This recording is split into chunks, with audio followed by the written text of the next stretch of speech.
ஓ கருவறையில் காயம்பட்ட விதிவலிகள் அதன் விடை தேடி தினமும் அலைந்தோடுவாய்.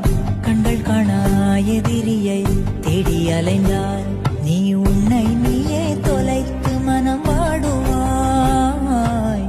பாவங்களை எல்லாம் அந்த கங்கை கொண்டு போகும்.